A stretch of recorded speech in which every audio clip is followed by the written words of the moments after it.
Reality, whether you call it ultimate reality, absolute reality, whatever term you use or how you define it, let's throw that out as a background. Reality is the ultimate standard of perfection. And that phrase is a phrase, I believe, that resonates beneath all of my conditioning, all of your conditioning, your education, your experiencing, your enculturation.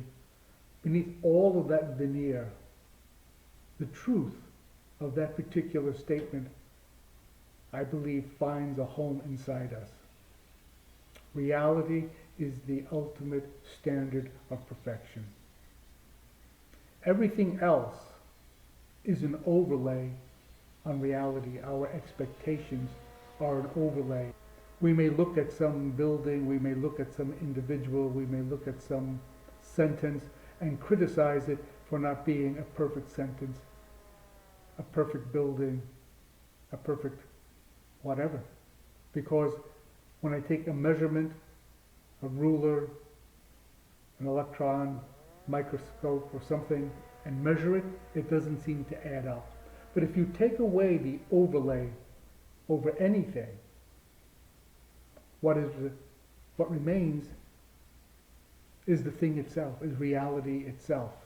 And when looked at this way, it becomes apparent, to me anyway, that reality is the ultimate standard of perfection. And if you take away the overlay, there are no gaps, there are no mistakes, there are no errors. In other words, you are always the perfect you.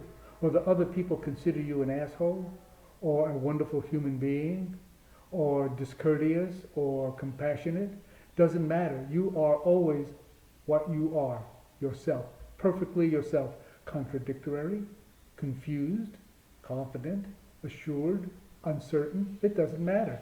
Whatever you are perfectly yourself. You know that old Zen story, you take an urn or a cup, and it is perfection itself, and you throw it on the ground, and it breaks into all these hundreds of shards, but each shard individually is perfectly itself.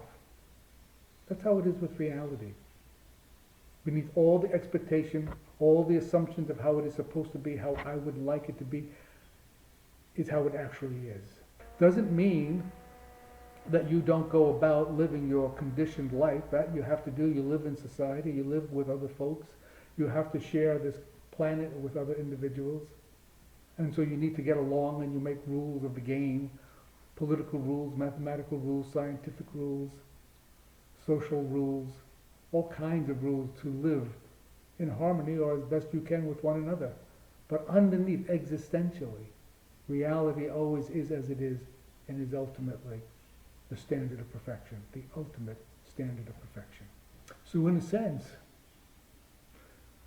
when we have a problem, it's like that movie with Tom Cruise, and Jack Nicholson says to him, "You can't handle the truth. You want the truth. You can't handle the truth." That's how it is for most of us. We can't handle the truth. We want to change it, modify it, make it better, make it look nicer, make it smell sweeter, make it taste better. So we're always, in a sense, if we follow that pathway, in conflict with reality. And you know how that game is going to end up. It's going to end up, reality always wins. Reality always wins because it is, as it is, the ultimate standard of perfection. You can't beat reality. And so, to the extent you try to alter it, or modify it, or change it, or work with it, or resist it, play it as a game, play it as music, play it as a creative interaction. A co-written story of your particular life, your particular circumstances. Do not take it seriously. Or go ahead and take it seriously. It doesn't matter.